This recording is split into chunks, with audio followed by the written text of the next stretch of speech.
Assalamualaikum warahmatullahi wabarakatuh.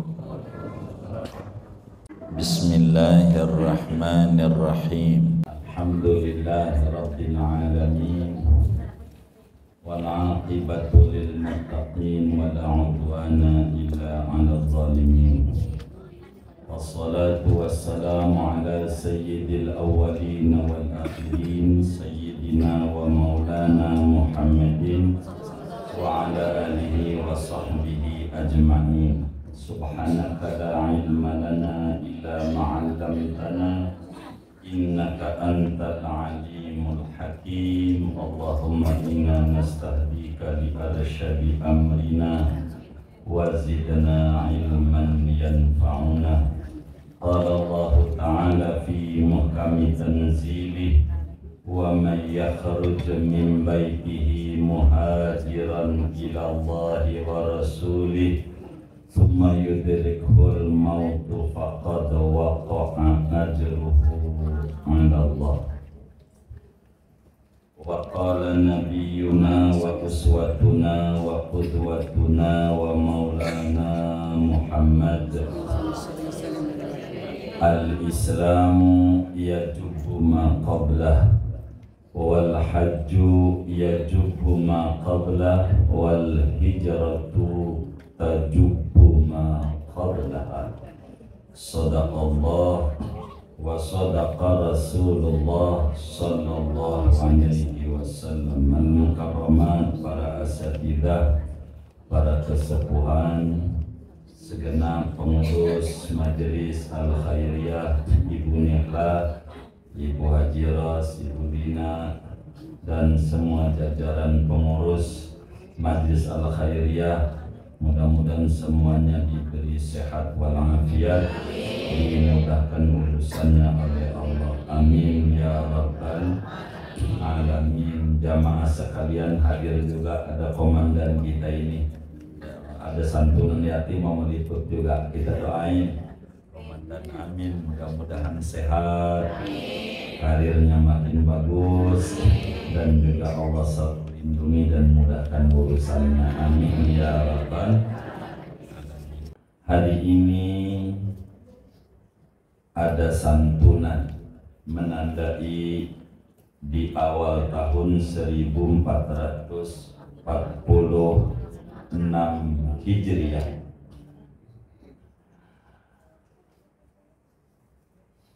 Nabi hijrah ke Madinah tanggal 1 Maulid, 1 Maulid Rabiul Awal.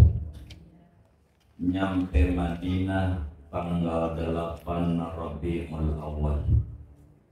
Keluar dari rumah malam Jumat tanggal 28 bulan Safar, jalan kaki 5 kilo menuju Gua Sur 3 malam, 28, 29, 30 Safar, Jumat, Sabtu, Minggu.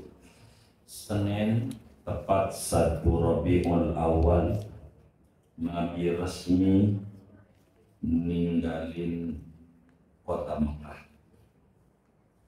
menuju Madinah, ditemani oleh Sayyidina Abu Bakar Siddiq radhiyallahu ta'ala an, dengan khadimnya Amir bin Fuhairah, dan tour guide-nya, Google Map-nya Abdullah bin Muraikir, seorang non-muslim, menuju Madinah dari hari Senin 1 Rabiul Awal, Senin, Selasa, Rabu, Kamis, Jumat, Sabtu, Minggu. Senin tanggal 8 hari Senin nyampe Kuba. Ini hijrahnya Nabi. Hijrahnya Nabi. Jadi hijrahnya Nabi itu bulan apa? Bulan apa? Bulan Maulid, bulan Rabiul Awal. Kenapa orang peringati hijrahnya Nabi di Muharram? Begitu ampe santunan yatim pun di Muharram. Padahal Nabi itu hijrahnya bulan Rabiul Awal, bulan Maulid. Jadi bangsa Arab itu kehidupannya tidak seperti kita negara republik.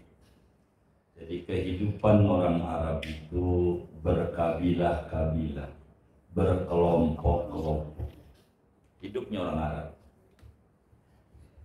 Jadi sehingga karena daerahnya adalah daerah gurun pasir. Jadi kalau ada angin di Arab tuh pasir numpuk jadi gunung pasir. Dia bikin tenda di bawahnya supaya adem. Jadi ada angin dari situ nggak kena, nggak kesapang. Itu bangsa Arab. Ketika angin dari sini terhempas itu pasir, rata lagi, pindah lagi nyari kayak begitu kan. Sehingga orang Arab itu nggak punya tahun, kagak punya tahun.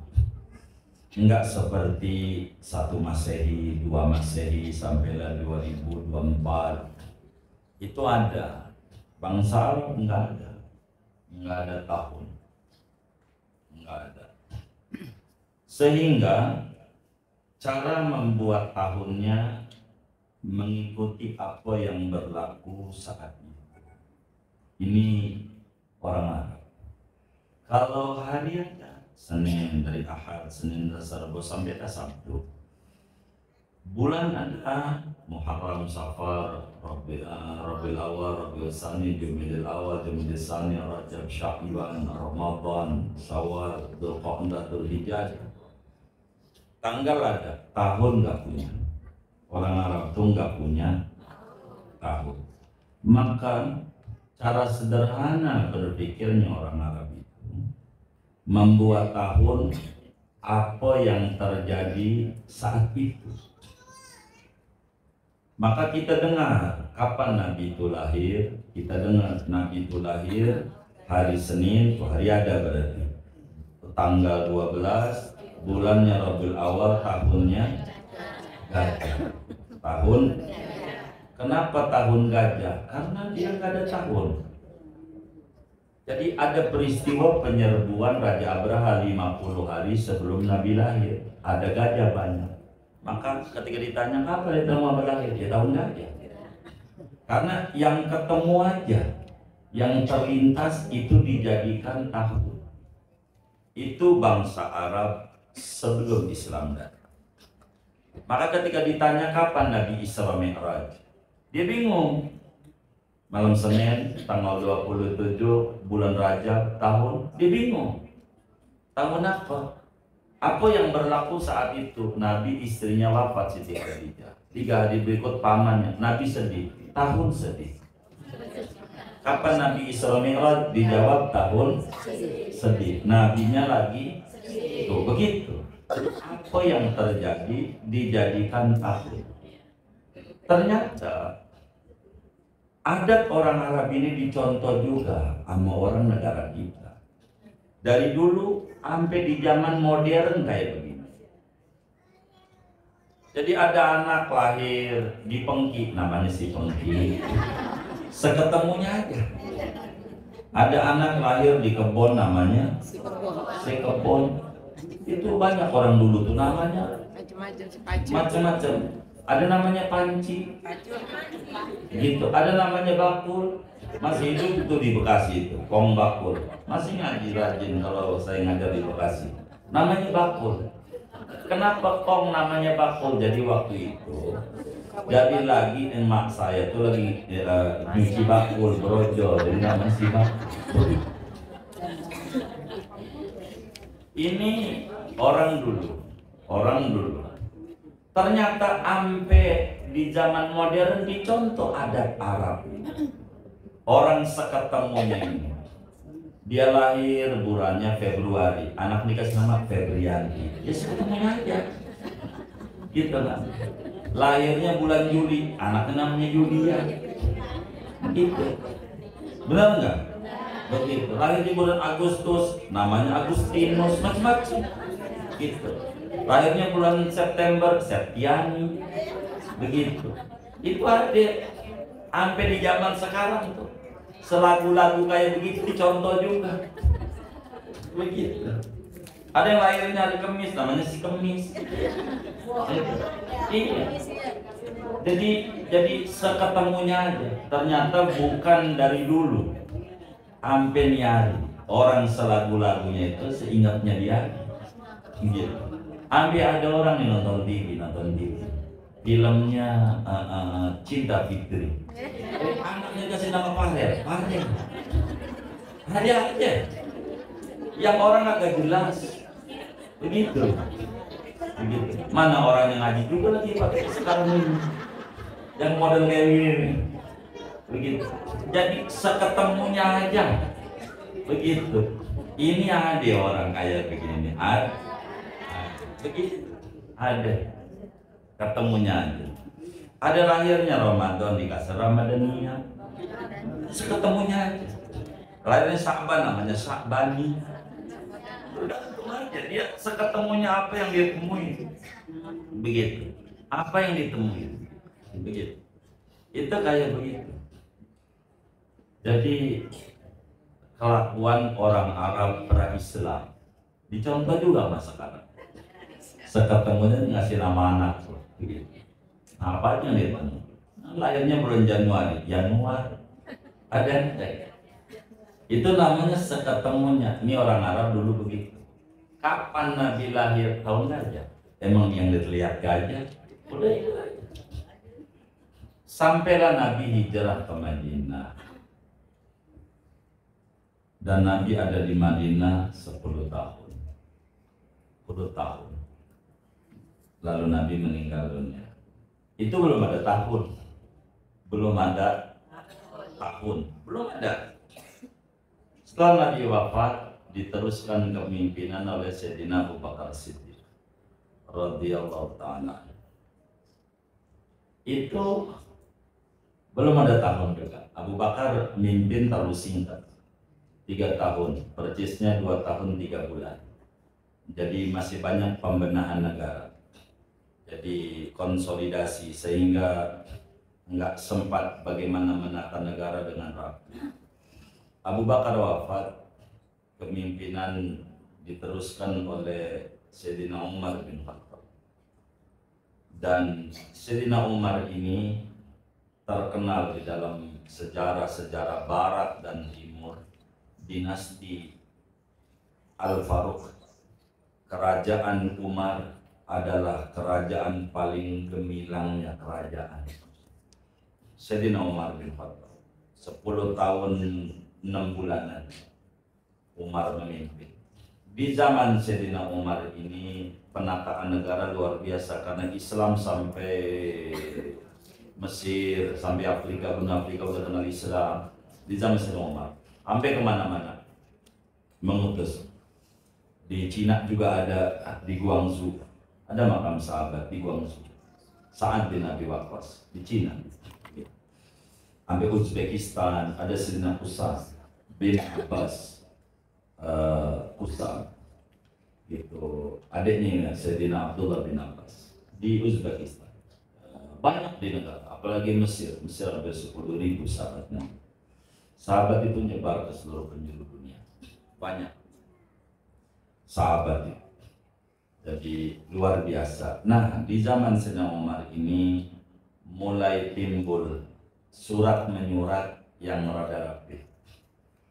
Ketika ada surat, harinya ada, tanggalnya ada, bulannya ada, tahun nggak ada.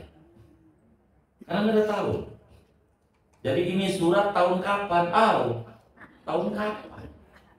Mulailah muncul usulan. Ya Amirul Mukminin, arikh lana kama arraqatil a'an. Sayyidina Umar, buatin tahun dong buat kita. Kayak orang-orang non-Arab tuh punya tahun. Ada tahun 1 Masehi, 2 Masehi, tahun ini. Kita nggak punya, buatlah. Maka Sayyidina Umar mengadakan sidang MPR. kumpulin sahabat-sahabat besar. Ayo usulannya apa, kita mau buat tahun. Kata Sayyidina Umar bin Khattab. Maka kemudian itu ada yang usul maulid aja dah.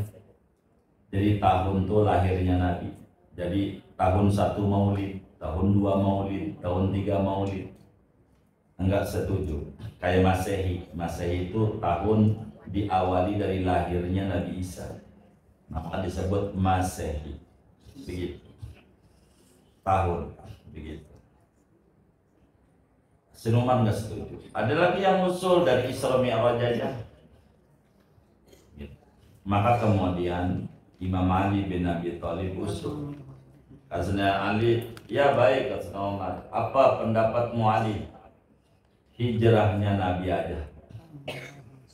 Begitu. Kata Sayyidina Umar, setuju. Setuju.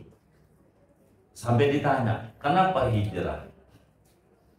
Kata Sayyidina Umar, hijrah itu bukan buat Nabi. Kalau Isra Mi'raj buat Nabi doang.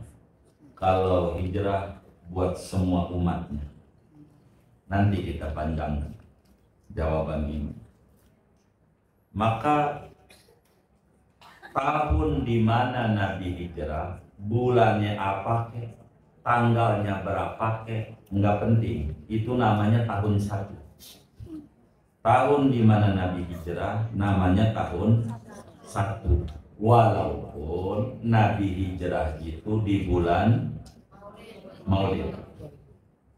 Nabi hijrah di bulan Maulid itu tahun 1 dari hijrahnya Nabi. Sampailah hari namanya 1446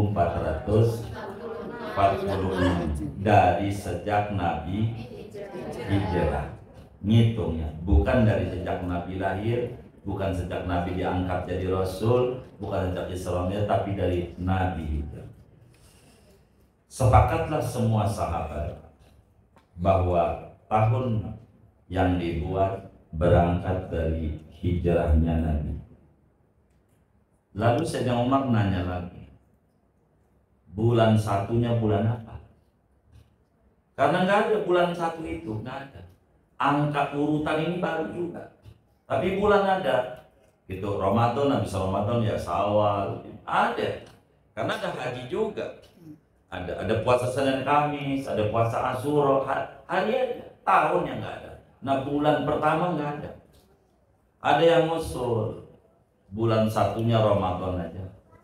Ramadan ini kan Sayyidus Syuhur, bulan mulia. Sayyidina Umar nggak setuju, nggak usah.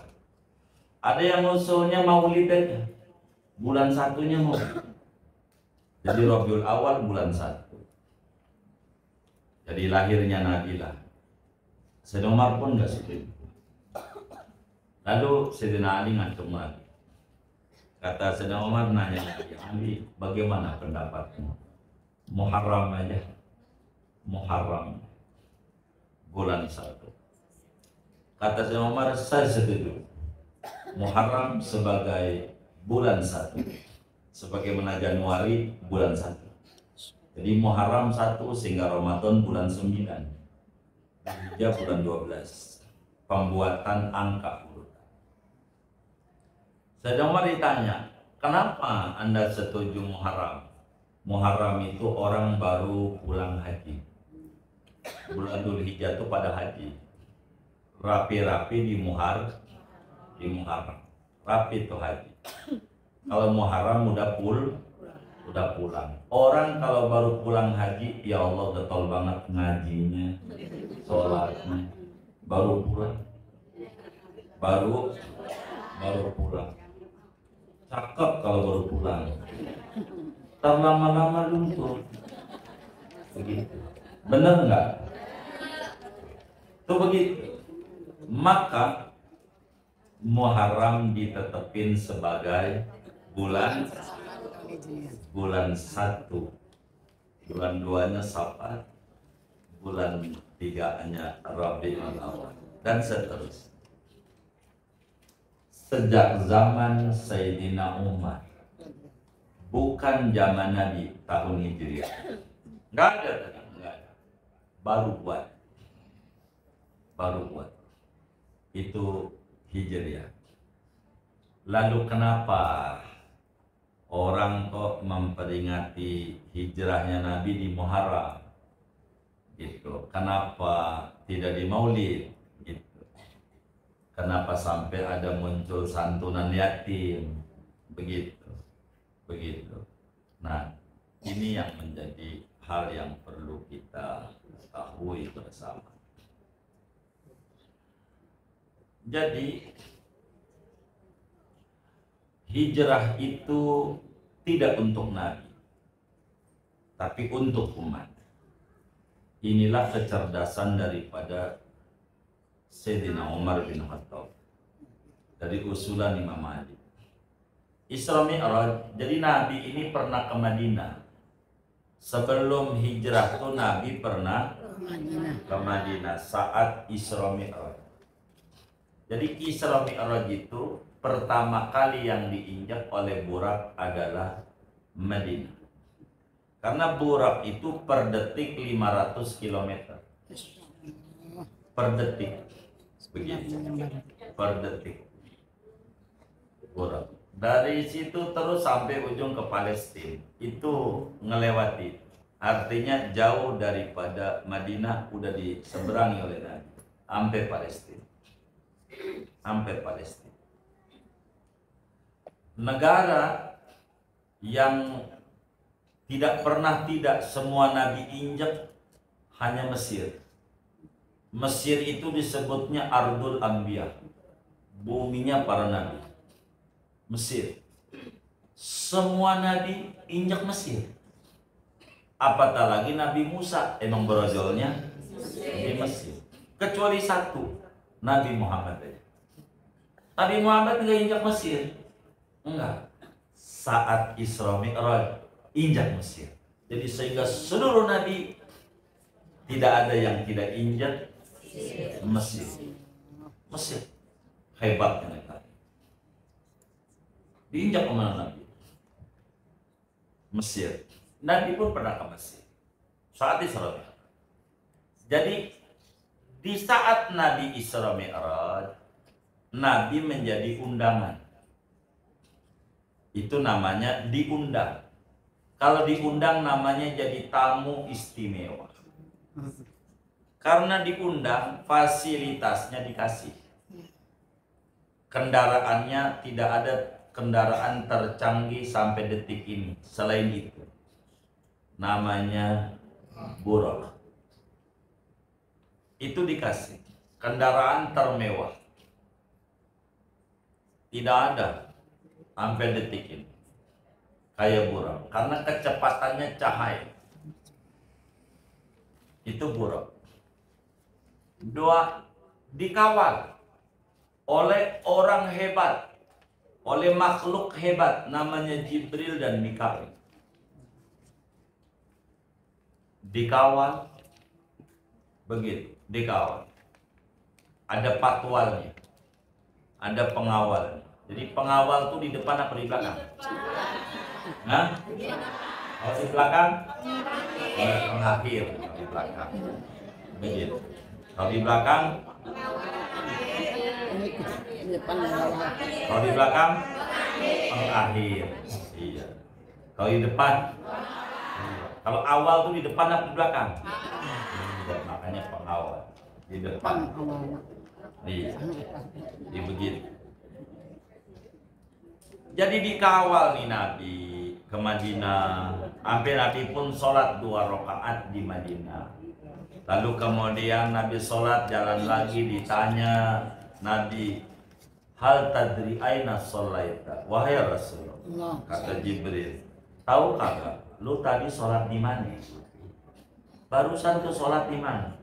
Kata Nabi, Allah wa Rasul, kata Nabi lah, enggak tahu.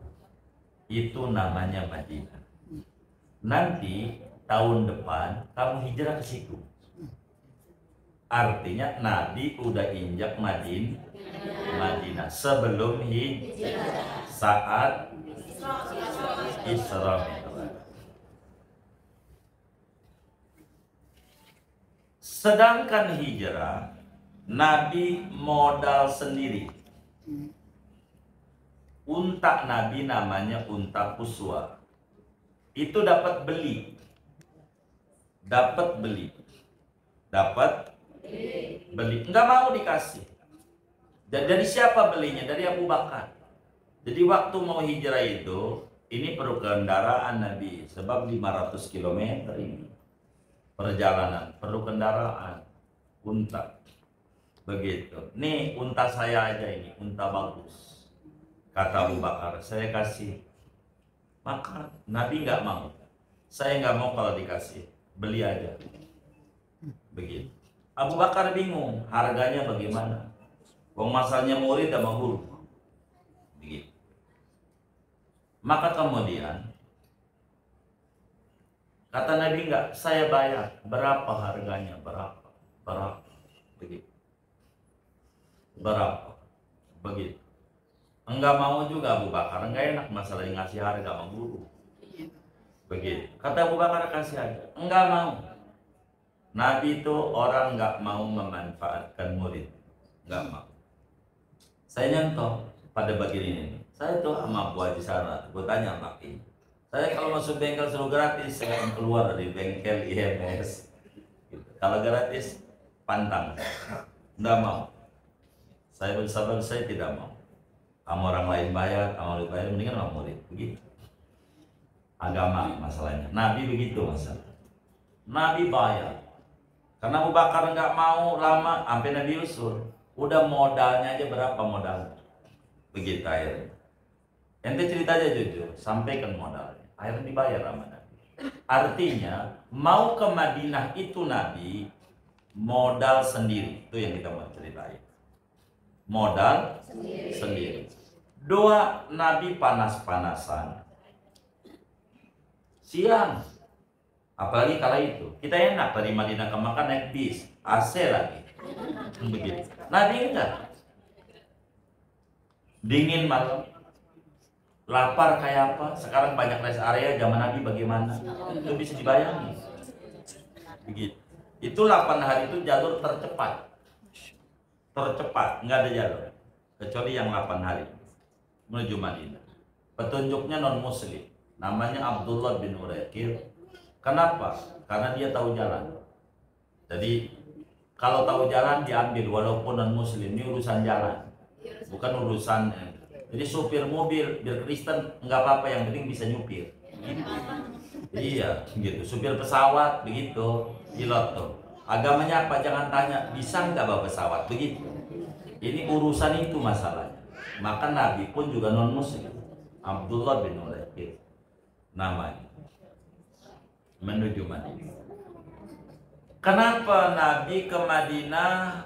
Bukan untuk Nabi doang, karena hijrahnya Nabi ini berbeda dengan hijrahnya kita yang disebut masyarakat urban. Jadi bikin satu komunitas komplek, bikin masjid namanya Al-Muhajirin. Gitu, orang yang hijrah. Bukan. Hijrahnya Nabi bukan seperti hijrahnya kita, orang dari kampung ke kota dan seterusnya. Tidak. Hijrahnya Nabi karena Nabi diusir dari kampung halamannya, bukan karena mau sendiri, karena dipaksa keluar, dianggap membawa ajaran yang tidak sesuai dengan ajaran nenek moyang mereka menyembah berhala. Itu aja. Menyuruh menyembah Tuhan yang esa. Inilah Nabi diusir. Dijauhkan dengan keluarga, dijauhkan dengan sanak famili, diusir. Daerah yang diparanin itu oleh Nabi bukan daerah impian, bukan. Orang kagak ada saudara, kagak ada apa. Yang masyarakat Mekah pindah menuju Madinah itu nggak ada famili, nggak ada famili. Murni, bahasa kita orang pure, bawa baju di badan. Perbekalan direbut sama orang kafir Quraisy. Nggak boleh bawa. Yang berani satu-satunya hijrah hanya Sayyidina Umar bin Khattab. Tidak ada yang berani kayak Sayyidina Umar hijrah ke Madinah. Umar itu kalau mau hijrah, besoknya nih mau hijrah, malam diumumin. Kalau kita di speaker masjid, dia naik gunung. Umar, hai orang-orang Mekah, saya Umar bin Khattab, besok mau hijrah ke Madinah. Berangkat dari rumah jam 8 pagi bersama anak saya dan keluarga saya. Siapa di antara kalian, saya lewatnya gang ini, jalan ini, nanti beloknya kemari, beloknya kemari, belok kemari. Ini saya rute yang mau ke Madinah. Siapa di antara kalian yang pengen anaknya jadi yatim, bininya jadi janda, silakan hadang Umar. Hebatnya si Umar. Kalau yang lain ngumpet, direbut hartanya. Itu benar-benar mau ke Madinah itu nggak boleh bawa apa-apa. Ada di antara sahabat bawa, direbut lu jangan bawa, biar mati maksudnya, biar balik ke kafir lagi. Nah, ini hijrahnya sampai kayak begini. Bukan, mohon maaf nih, kita orang dari kampung ke kota mencari kehidupan yang lebih baik. Bukan itu. Bukan. Orang kalau pengen mulia kudu ada perjuangan. Begitu maksudnya Nabi. Tidak bisa orang kalau pengen mulia tanpa perjuangan. Maka hijrah itu menjadi pertanda yang luar biasa. Sampai kenapa diawali dengan santunan segala macam. Ini dalam bentuk teori hijrah. Teori hijrah yang sangat luar biasa. Jadi hijrah ini bukan buat Nabi, mendidik kepada kita. Kalaulah kita pengen tinggi derajatnya, kita kudu hijrah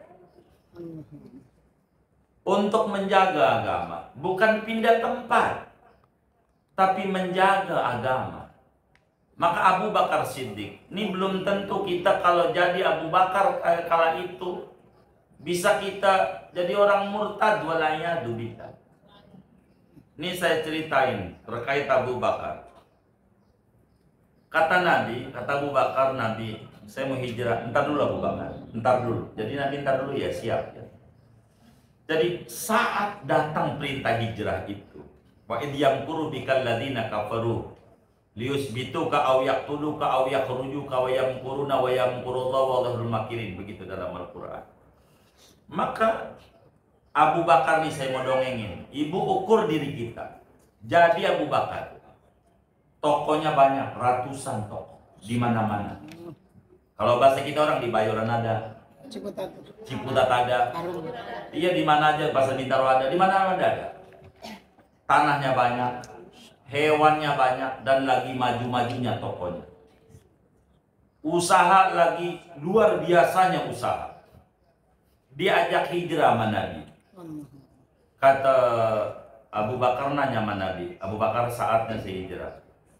Kata Abu Bakar, bolehkah saya menjadi temanmu untuk namanya hijrah? Kata Nabi, iya, kau temanku. Abu Bakar apa? Jingkrak-jingkrakan. Yes. Itu bangganya setengah mati. Bangganya. Padahal toko lagi larisnya. Usaha lagi maju-majunya. Tanah ablak-ablakan. Itu begitu. Saking apanya nih Abu Bakar? Kayaknya. Itu diajak hijrah sama Nabi. Yes. Kalau kita nih jadi murid nih, kata ustazah bilang sama kita muridnya, Bu Haji, iya ustazah, ada apa? Ini temenin saya gini. Aduh, mohon maaf, lagi repot. Mana orang yang ngaji lagi hari ini? Ini enggak begitu tuh. Enggak Abu Bakar. Yes. Ambil ditanya nih sama Amir bin Fuhail, pembantunya. Abu Bakar ngapa? Di Madinah nggak ada saudara, toko nggak punya, tanah nggak punya, saudara nggak ada. Ngapa lu mau pergi? Nih pembantu. Kata Abu Bakar, buat apa tinggal di daerah yang cahaya itu sekarang bukan di Makkah lagi tapi ke Madinah. Alangkah meruginya orang yang hidup harta banyak tapi nggak dapat Nabi Muhammad. Buat saya nggak penting ini harta. Yang penting Nabi Muhammad jangan lepas dari diri saya. Ini hebatnya Abu Bakar. Enggak ada artinya tuh harta. Yang penting Nabi Muhammad ada di dada saya. Begitu. Nabi Muhammad pindah, gua pindah. Tuh Abu Bakar. Ini rumus hidup. Kalau kita nih dari kampung ke kota karena kita untuk memperbaiki kehidupan. Abu Bakar kaya. Kehidupannya mapan. Toko laris. Bukan itu. Bukan. Tapi lihat. Sahabat semua di Madinah nggak ada yang nggak sukses. Mohon maaf, semuanya orang bokeh. Semuanya bokeh. Orang semuanya duitnya diambilin. Keluar bawa perbekalannya direbut sama kafir Quraisy. Tapi kenapa pada sukses semuanya? Karena mereka pegang ayat Al-Quran. Wa ma kana Allahu liyu'adzibahum wa anta fihim. Allah tidak kepengen nyusahin manusia. Kepengen nyusahin. Kagak, apalagi nyusahin. Kepikiran pengen nyusahin pun kagak, apalagi nyusahin. Bila engkau Nabi Muhammad ada di tengah mereka. Asal Nabi Muhammad ada di dadanya, hidup gak bakalan susah. Orang yang kena ngalamin dana rendah,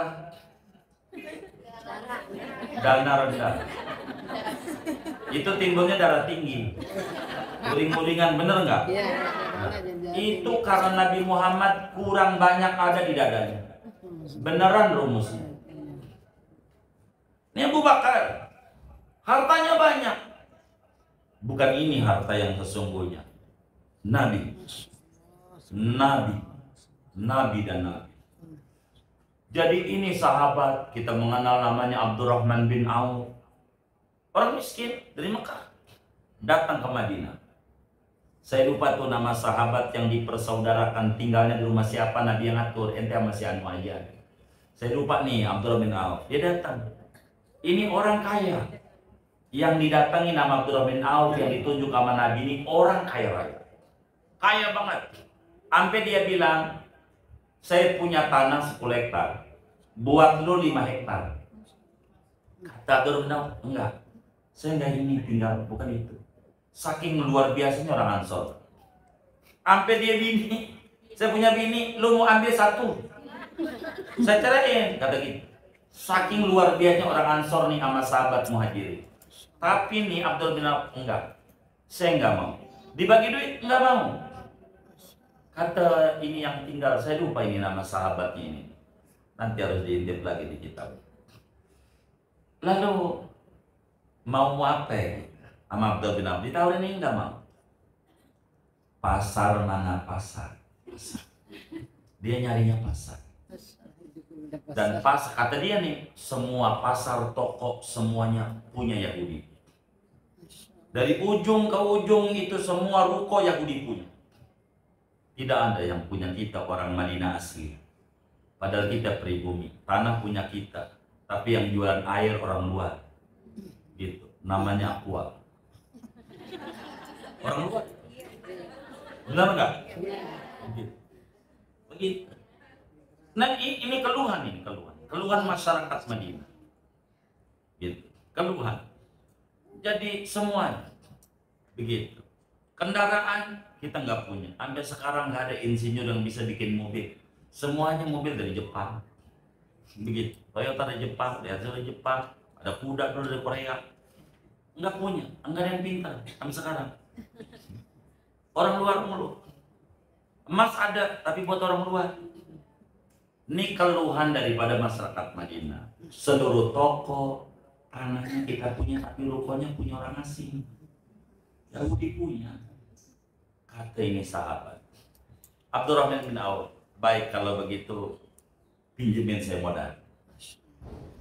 Maka dia di pasar, dagang. Ini bisnis Islam. Tapi saya tidak panjangkan bagaimana cara berbisnis dalam Islam. Karena bukan kajian bisnis Islam. Kajiannya kenapa di Muharram ada santunan yatim. Tapi udah sampai jam 3 udah ya? Udah belum ya? Udah belum? Oh, belum. Jadi Abdurrahman bin Auf ke pasar. Dia bikin dagang, nih dagangnya nih, biar ibu-ibu melek. biar mengerti ekonomi Islam. Sebab saat saya mengajar ekonomi Islam, kawan-kawan kita melotot-melotot. Loh, bukan dari barat ini, lah bukan. Begitu. Karena Islam itu ada hukum ibadah, ada hukum ekonomi Islam, bagaimana obligasi, bagaimana saham, bagaimana bikin PT, CP, firma, dan seterusnya. Diatur. Sampai hukum tata negara itu dalam fikih, cuman di Riyadh tidak ada. Riyadh itu fikih ibadah toh, namanya buku kecil. Kalau yang lebih gede bakal komplit semuanya. Bagaimana mengatur dan mengurus negara dan seterusnya. Itu diatur. Jadi kemudian itu dia pergi ke pasar. Bikin dagang terbuka. Tuh harganya. Dikasih label. Apa namanya? Bandrol. Label. Ini barang sekian. Diskon sekian. Jadi ibu tahu. Begitu. Itu ibu mengenal retail namanya Indomaret tahu? Alfamart tahu? Sering datang? Sering. Lebih sering ke situ apa ke majelis taklim? Oh ke situ, ya baik. Itu kenapa ada Jaya? Ada Matahari, ada Hari-Hari, ada macam-macam dah. Begitu. Belum ada Gandaria City, Senayan City, Tamrin City, apalagi Parung City, belum city-city yang lain dah. Itu begitu. Itu terbuka. Kenapa orang lebih demen beli di Indomaret? Kenapa orang lebih demen di Alfamart? Terbuka, harganya sekian. Lu berani ambil, lu kagak berani taruh aja di situ. Itu dagangan Islam. Biar ibu melek. Nggak ada tawar-menawar panjang. Berapa ini po? Jeruk ini 15.000, malah 40 aja. Modalnya belum dapat. Gitu. Padahal untungnya belum gede. Itu yang bikin agak berkah. Begitu. Begitu. Itu orang begitu. Jadi Abdurrahman bin Auf bikin cara bisnis terbuka. Terbuka. Jadi pasar Madinah yang mesodongin, ruko yang ada 1.000 di Madinah setahun dimiliki oleh Abdurrahman bin Auf. Semuanya milik dia. Yahudi nyewa sama dia, sepi tokonya. Kalah kita. Nah, itu karena hijrah mereka. Cerdas. Cerdas.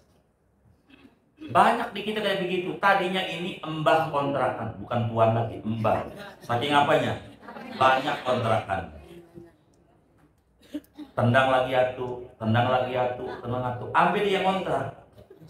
Begitu. Itu banyak. Karena dia tidak mengerti pola hidup Islam.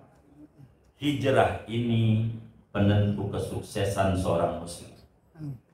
Ini hijrah. Ini hijrah. Tuh kayak begitu. Maka hijrah ini sehingga menjadi momentum besar. Meski maknanya banyak, saya menyingkat. Kenapa ada santunan yatim? Identiknya di Muharram. Kan begitu ya?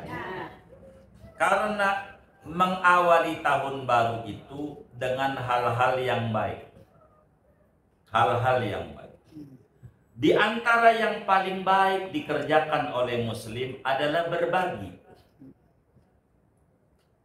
Di antara berbagi adalah nyantun yatim. Karena berbagi ini amalan yang paling tingginya amalan. Ketika Nabi ditanya, siapa manusia terbaik itu wahai Nabi Muhammad? Man khairun nas? Nabi jawab, khairun nas anfa'uhum linnas. Manusia yang paling baik, manusia yang paling banyak nilai manfaatnya untuk orang banyak. Bahasa lainnya menjadi gausul ibad. Apa itu gausul ibad? Nolongin orang. Itu yang paling tinggi, nggak ada lagi. Di mata Allah bila orang bisa nolongin orang lain. Di antara nolongin orang lain itu adalah berbagi. Maka ini ditandain dengan berbagi. Begitu. Inilah di antara kenapa ada santunan yatim di 10 Muharram. Sampai orang kampung sebut lebaran anak yatim. Lebaran anak yatim. Cuman salah gitu, salah. Saya termasuk demen ibu-ibu ini dan pertahanin kayak begini. kalau nyantun. Jangan yatimnya taruh di depan, jangan. Saya itu paling tidak demen kalau ngomongin santunan yatim, yatimnya ada. Kenapa enggak demen? Sayanya jadi dosa. Jadi kenapa dosa? Kita ngingetin pentingnya nyantuni yatim, bagaimana pilunya bapak enggak ada. Enggak ada bapak tuh bagaimana enggak enaknya. Itu kita dongengin begitu, yatimnya nangis. Kita bikin dosa, nangisin yatim. Begitu. Bukan nyenengin. Bikin apa? Nangis. Jangan, yatim kasih aja. Itu siang saya santunan yatim, tuh yatim datang jam setengah 7. Udah datang. Dibaginya setengah 1. Orang penceramah aja udah pulang sama Kori. Dia belum pulang juga. Emang apa? Belum dibagi. Kasihan saya. Bagi aja, jangan dibikin susah. Itu bukan nyenangin yatim, nyusahin yatim. Kalau nyenangin jangan dibikin begitu. Bagi aja. Ceramah juga enak. Kalau ceramah tentang nggak enak ke yatim, yatimnya nangis. Ini kagak benar. Ini nangisin yatim di penceramah. Jadi dosa. Begitu. Yatimnya suruh pergi, kasih duit, dia pergi udah kasih duit. Jangan didudukin di sini. Ini ada yatim gak ini? Ini yatim, yatim juga. Jadi apa yang disebut yatim itu? Yatim itu orang yang ditinggal bapak umurnya di bawah 15 tahun. Ini udah 15 tahun belum? Oh, belum yatim.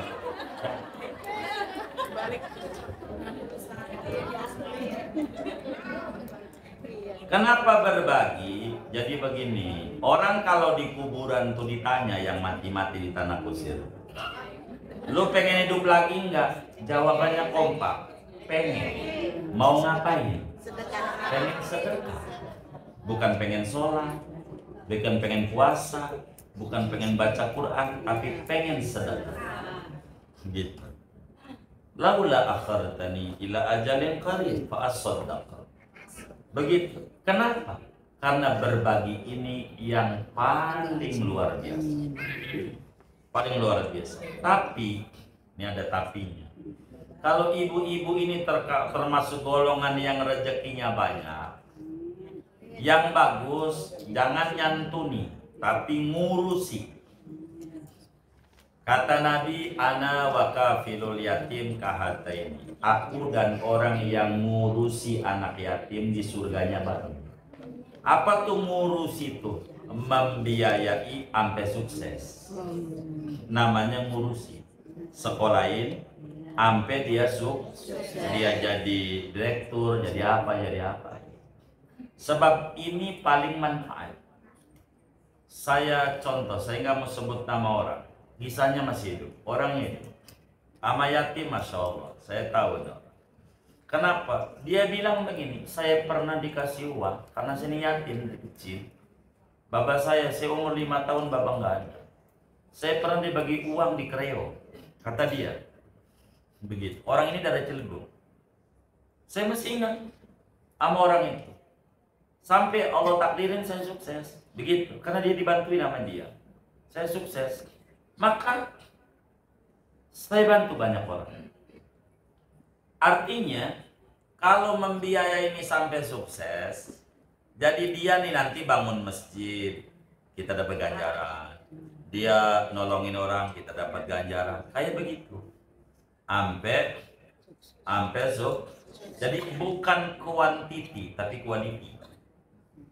Bukan banyaknya orang, tapi sedikit tapi bermanfaat. Bila kita mampu membayari sekolahnya barang per 6 bulan, ya 6 bulan atau setahun gitu. Jadi tenang dia. Enggak puyeng. Itu namanya kafir. Mengurusi sampai sukses. Itu yang paling tinggi. Kalau tidak, sekedar kita berbagi. Ikut turut menyenangkan. Walaupun kita berbaginya nggak apa-apa. Kelasnya, karena hidup orang itu ada dua. Ada yang kelasnya masih zaman penjajahan. Itu Patimura. Patimura tuh bawa golok nggak? Kalau bawa golok tuh itu namanya Patimura, ini masih penjajahan. Kalau dia bantunya tuh sama panitia itu Soekarno Hatta, udah merdeka belum? Udah merdeka, bener nggak? Kalau Patimura masih penjajahan. Emang berapa Patimura itu? Oh, 1000. Itu begitu. Jadi berbagi itu manfaatnya besar. Berbagi itu manfaatnya besar. Maka tandai awal tahun dengan berbagi. Kenapa di 10 Muharram di dalam kitab An-Nawadir Imam Ahmad bin Salam Al-Qalyubi terangkan ada kisah menarik tentang ini. Maka inilah kisah ini yang menginspirasi menjadi sebutan dalam beberapa daerah, meski di Indonesia nggak menyeluruh, belum. Tapi dengan banyak iklan-iklan udah mulai tenar 10 Muharram Lebaran rakyat. Yang dulu tidak dikenal di beberapa daerah mulai juga mengikuti, masih bagus. Ini adalah amalia mulia. Jadi jangan judulnya lah Lebaran anak yatim yang agak aja setiap hari nyantun. Enggak, ini mau tanda aja, jangan dihantam, jangan. Ini bagus. Begitu. Menandai awal tahun dengan berbagi. Itu namanya amal soleh di awal tahun. Itu cakep. Dan ini berkah. Maka harapan saya dengan ibu-ibu berbagi ini, semoga Al-Khairiyah ini jamaah semuanya pada berkah. Hajat-hajatnya Allah kabul. Kasih anak keturunan yang soleh. Begitu. Usahanya tambah lancar. Dengan kita berbagi kepada orang lain. Sebab berbagi itu akan mendatangkan banyak dibagi oleh Tuhan yang maha membagi-bagi. Contohnya orang yang tukang mancing, lakinya ibu juga suka mancing. Itu orang mancing itu kalau umpannya tidak dikasih, kalau kailnya nggak dikasih umpan, ditaruh di empang, dimakan ikan nggak? Kenapa kagak? Kenapa kagak? Enggak, bukan. Kata ikan ente pelit. Kata ikan apa? Apa kata ikan? Ente pelit. Kalau pengen dibagi sama Allah, ente bagi dulu, baru nanti Allah bakal bagi. Gitu. Jangan naruh umpan, naruh kail, enggak ada. Gitu. Maka di awal tahun kita mancing kemurahan Allah dengan nyantuni yatim. Ini bakal nenggak, kata orang mancing, nenggak namanya. Begitu, bakal dapat banyak. Begitu. Maka saya yakin Al-Khairiyah rezekinya makin luas dengan menyantuni yatim ini. Tahun ini berapa? Berapa yatim? 50. Moga nanti ke depan makin lebih banyak lagi yang bisa dibagi kepada anaknya. Yang tadinya ngasihnya seperak jadi 2 perak. Jadi lebih banyak kualitasnya. Lebih banyak kualitas. Mudah-mudahan itu. Nah, ini diantara berbagi. Dan dengan berbagi ini Allah tidak memandang agama. Kenapa Bintaro Jaya sukses? Bintaro Jaya, sampai BSD sukses, Geraha Raya sukses. Padahal kebun karet. Kebun karet. Dia mau sedekah jalan. Tangerang, tadinya Kabupaten Tangerang, akhirnya di Tangerang Selatan. Kalau tidak ada pengembang, belum maju. Gara-gara sedekah jalan, kata dia ini non muslim, Tuhan saya sedekah jalan, siapa aja boleh lewat. Siapa aja, mau orang yang tukang ngaji ke, kagak beli, lewat doang, cuman jogging aja, boleh. Boleh lewat, boleh injek, siapa aja boleh.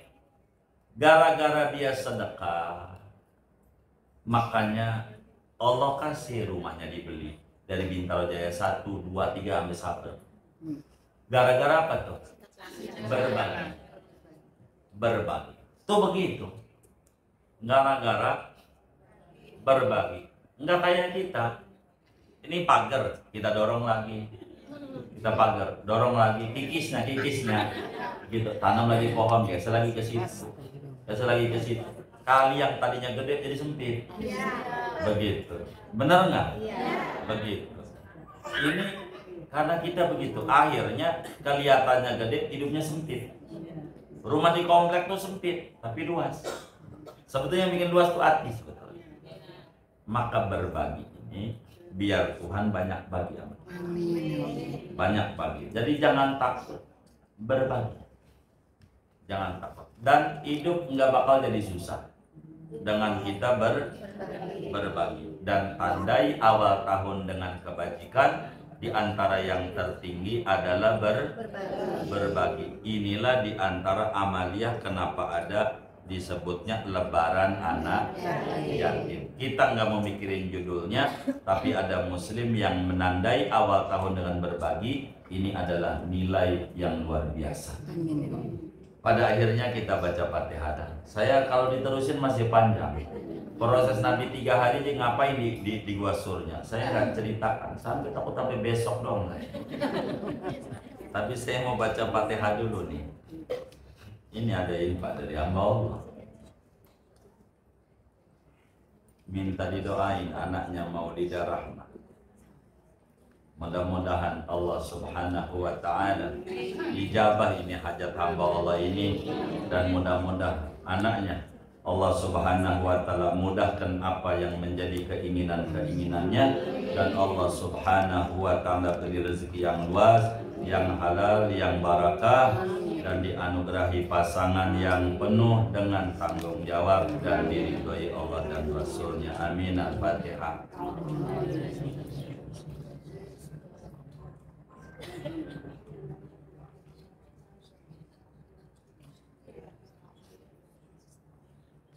Ini juga dari hamba Allah, minta didoakan anaknya agar supaya bisa bekerja kembali. Berbicara bekerja, barangkali sebelum saya doa, kan kemarin itu membagikan sholat hajat Nabi Yunus ya. Itu dibagi saja itu. Sampai ini nih, kalau bunda kita ini, kalau nggak ini tanya sama teman kita, di temennya aja yang ngaji. Bagi kerja ini. Sholat hajat Nabi itu, kalau ibu mau terusin rasa nikmat terusin. Kalau ibu ada, saya enggak larang. Sebab dari kemarin sampai semalam orang banyak datang nangis sama kita, makasih dengan berbagai macam kebuka seluruh jalan-jalan usahanya. Begitu anaknya yang nganggur pun juga banyak yang bekerja. Jadi saya berharap ibu kita ini minta aja kalau belum punya, mana sholat hajat Nabi Yunus. Kasih sama dia, kasih begitu, suruh dikerjakan, insya Allah barakah. Dan kita baca Fatihah, moga Allah kabul hajatnya, diluaskan rezekinya, dan Allah berikan jalan keluar dalam segala kesulitan-kesulitannya, dan anak keturunnya pada tinggi derajatnya. Amin. Al-Fatihah.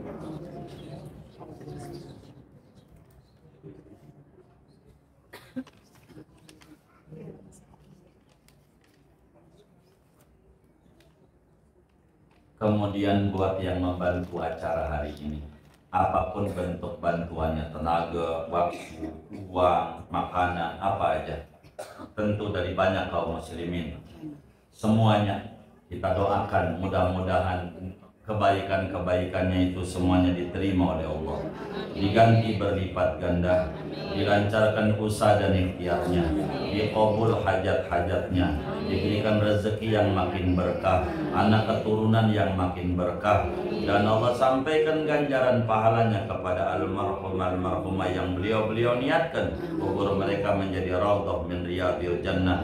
Dan kita doakan pula anak-anak yatim yang disantuni ini, mudah-mudahan pada tinggi derajatnya, menjadi hamba Allah yang bermanfaat di dunia wa dunya wal akhirah. Al-Fatihah.